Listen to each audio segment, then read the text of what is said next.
សូមស្វាគមន៍មកកាន់ Channel រាត្រីនិទានរឿងក្នុងរាត្រីនេះដែរខ្ញុំនឹងលើករឿងមួយមកដំណើរចាស់ជន់ពុកម៉ែបងប្អូនទាំងអស់គ្នាបានស្ដាប់មុននឹងចូលសាច់រឿងសូមអរពុកម៉ែបងប្អូនទាំងអស់គ្នាជួយចុច Subscribe និងរូបកណ្ដឹងឲ្យខ្ញុំម្នាក់មួយផងតារបស់ខ្ញុំបាននិយាយឲ្យខ្ញុំស្ដាប់គាត់បាននិយាយថា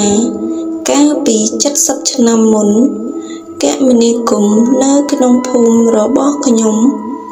មិនងាយដូចសពថ្ងៃឡើយការទៅមករកគ្នាត្រូវអាស្រ័យការដើរអស់រយៈពេលជាច្រើនម៉ោងឬច្រើនថ្ងៃច្រើនខែទម្រាំនឹងដល់គោលដៅការធ្វើដំណើរទៀតសោតត្រូវដើរកាត់ព្រៃពេលខ្លះជាព្រៃដែលពោរពេញទៅដោយគ្រោះថ្នាក់ជាច្រើនយ៉ាងដូចជាខ្លាពស់និងជំងឺគ្រុនចាញ់ជាដើម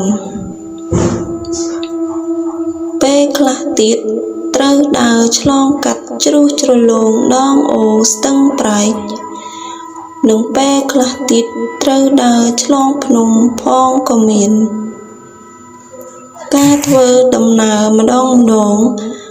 ត្រូវតែមានមិត្តភក្តិគ្នាទៅជាមួយជាច្រើនអ្នកស្រណុកពេលមានហេតុការណ៍អ្វីឡើងក្នុងព្រៃពេលធ្វើដំណើរទៀតសោតត្រូវប្រយ័ត្នពាក្យសម្ដីឲ្យមែនទែនមិនអាចនិយាយលេងផ្ដេសផ្ដាសដូចនៅក្នុងស្រុកភូមិបានឡើយមានថ្ងៃមួយនោះលោកតារបស់ខ្ញុំគាត់នាំបងប្អូនកូនក្មួយមួយចំនួនទៅលេងស្រុកឪពុកគាត់ដែលនៅឆ្ងាយពីគ្នាឆ្លងខេត្តឆ្លងឃុំជាច្រើនយប់ទៅដល់ក្រោយមានគម្រោងត្រឹមត្រូវហើយគាត់ក៏បបួលគ្នាបានចំនួន5នាក់ដែលជាបងប្អូនកូនក្មួយរបស់គាត់រួមមានអ៊ំដេតអ៊ំដាំអ៊ំស្រីរំដួលនិងអាតូលក្មួយគាត់អាតូលជាក្មេងវ័យជំទង់អាយុ18ឆ្នាំឈានចូល19ឆ្នាំជាវ័យដែលកំពុងតែចង់សាកល្បងនឹងគ្រោះភ័យស្រាប់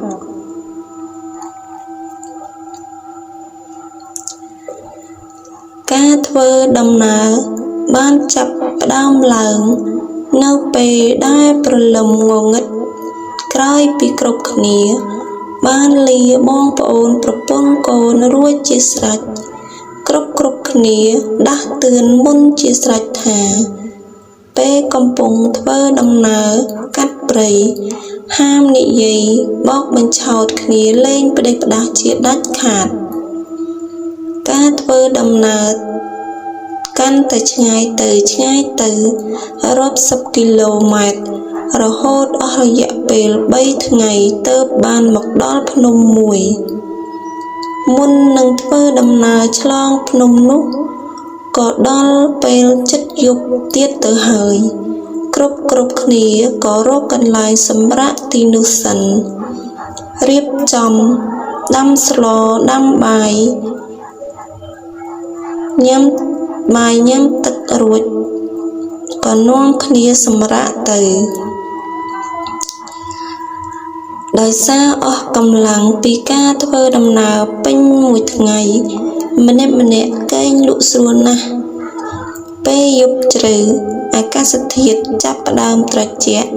អ៊ំស្រីរំដួលគាត់ភ្ញាក់ឡើងយកកុលអស់ទៅកនៅក្នុងភ្នក់ភ្លើងបន្ថែមដើម្បីទប់ទល់នឹងអាកាសធាតុត្រជាក់នៅពេលដែលអ៊ំស្រីរំដួលកំពុងយកអស់គោដាក់ក្នុងគំនរភ្លើងនោះ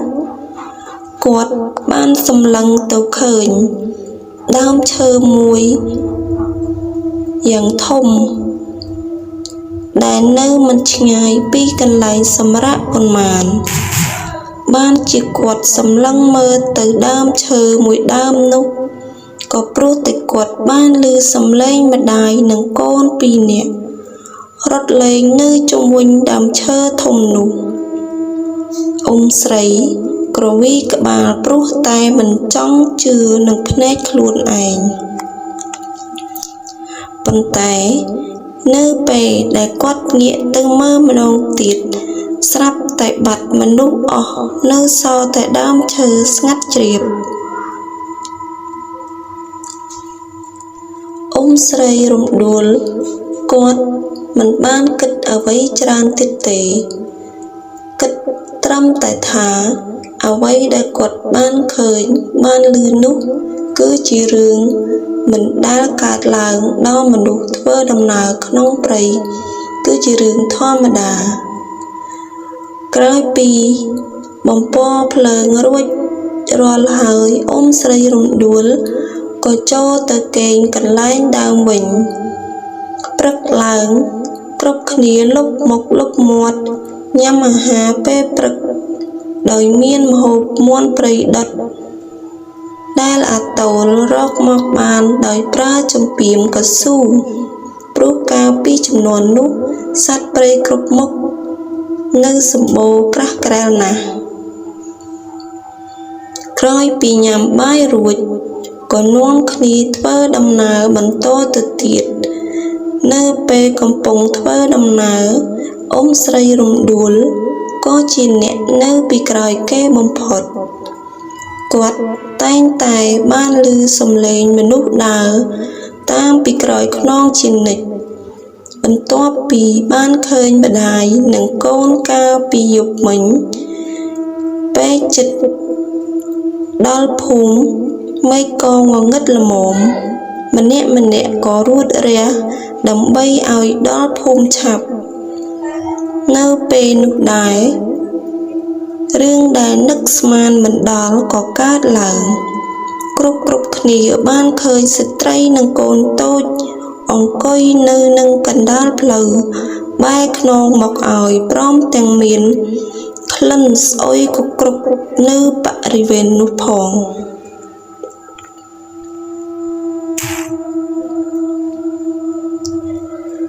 ភ្លាមនោះស្ត្រីម្នាក់នោះក៏សន្សំងាកមុខមកព្រះជាម្ចាស់អើយមុខគាត់របស់ស្ត្រីនិងក្មេងនោះមានទឹកលឿងនិងខ្ទុះហូរចេញមកតាមផ្ទៃមុខគោះឲ្យខ្លាចនិងគោះឲ្យខ្ពើមជាទីបំផុតព្រោះគ្រប់គ្នាមិនបានគិតច្រើនក៏ដាក់មេប្រូចចេញពីកន្លែងនោះទៅតាមវិធីក្បាលអ្នកណាសក់អ្នកនោះអត់មានអ្នកណាជួយអ្នកណាឡើយរត់អស់មួយសន្ទុះធំក៏បានទៅដល់វត្តមួយក្នុងភូមិក្រោយពីសម្រាកបាត់ហត់ហើយព្រះសង្ឃបាននិយាយឲ្យស្ដាប់ថាស្ត្រីនិងកូននោះគឺជាខ្មោចដែលត្រូវគេសម្លាប់បន្ទាប់ពីការចាប់រំលោភរួចកាលពីអាទិត្យមុននេះក្រោយមកពួកគាត់ក៏ថ្វាយបង្គំលាព្រះសង្ឃធ្វើដំណើរបន្តកាន់ទៅផ្ទះញាតិមិត្តបងប្អូនដែលបែកគ្នាអស់រយៈពេលរាប់សិបឆ្នាំដោយក្តីនឹករលឹក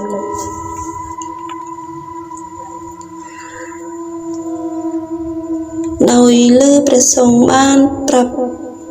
បែបនេះហើយពួកគាត់ក៏លាព្រះសង្ឃទៅផ្ទះបងប្អូនរបស់គាត់ហើយគាត់ក៏មិនបានទៅធ្វើអ្វីនឹងខ្មោចស្ត្រីនិងកូនពីរនាក់នោះដែរគាត់ទៅលេងបងប្អូនគាត់ហើយរឿងក៏បានបញ្ចប់ត្រឹមនេះណាបងប្អូនសង្ឃឹមថានឹងជួបពុកម៉ែបងប្អូនទាំងអស់គ្នានៅវីដេអូក្រោយទៀតសូមអរគុណសូមជម្រាបលា